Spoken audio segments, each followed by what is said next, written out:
Las comunidades indígenas han sido y siguen siendo discriminadas. El golpe de 94, aunque no fue una planeación más que de carácter militar, pero ha tenido la gran virtud de hacer ver que el mundo indígena es una fuerza y que es una fuerza que puede hacerse respetar.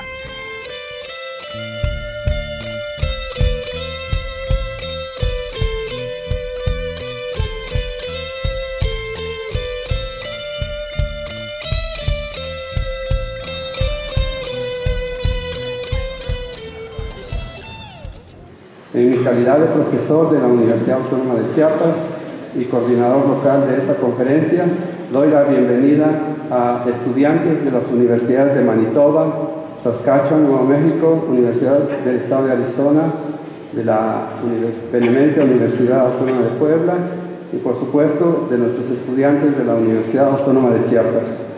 Tendremos la oportunidad de escuchar temas relacionados con el desarrollo indígena. Investigadores de calidad internacional presentarán los resultados de estudios realizados en sus respectivos países. Siéntanse ustedes como en su casa, aquí en Chiapas, aquí en México, y les deseo éxito en esta conferencia. Muchas gracias. When I went for my PhD, then my first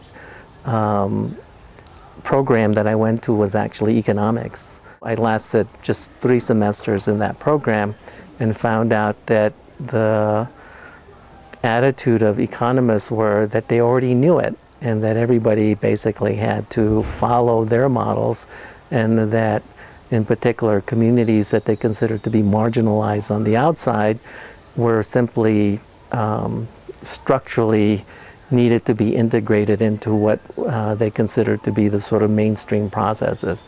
So I rejected that entirely and went into political science, and then began to look at these kinds of power relationships, particularly from the standpoint of how is it that indigenous communities, in spite of all attempts in order to be able to change them, still built this sense of resiliency. Yo no sabía mucho sobre Indigenous Planning hasta que me introdujeron a este programa. He aprendido bastante con grandes personas, a lo cual es una puerta que se ha abierto. Yo creo que todavía no está muy bien definido exactamente qué es lo que es Indigenous Planning, pero el saber que se está conociendo mundialmente, especialmente con el programa en Canadá, México y Estados Unidos, yo creo que eso es ahorita el poder de Indigenous Planning, y todavía está la pregunta que sí para dónde va. Well, what Indigenous Planning means to me personally is it gives my people the opportunity to state how we want to be and how we want our communities to develop. It really allows us, gives us the first opportunity since I say we went to the reservation period, when the United States government put us on reserve lands specifically to hold us on lands bound by treaty.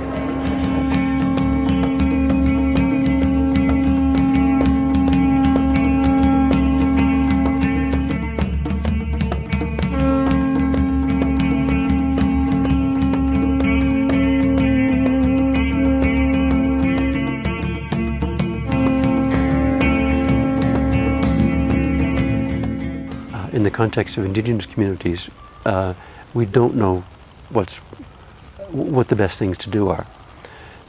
Many of us have identified that the core values of development and the core values of planning in Indigenous contexts must come from the Indigenous communities where the planning is taking place. In Canada, of course, we have a large percentage of population that are First Nation, and planning could be is something that hasn't been practiced a lot of in recent years, and something that could be beneficial for many of our First Nation communities? Well, one of the biggest challenges is basically getting outsiders to acknowledge that communities themselves have their own valid responsibility and right to determine their own future. And as I began to investigate this particular kind of an approach, it became really apparent to me that it was value-driven, that in fact, in a way, we were talking about how to deconstruct and decolonize the way we ourselves think as planners.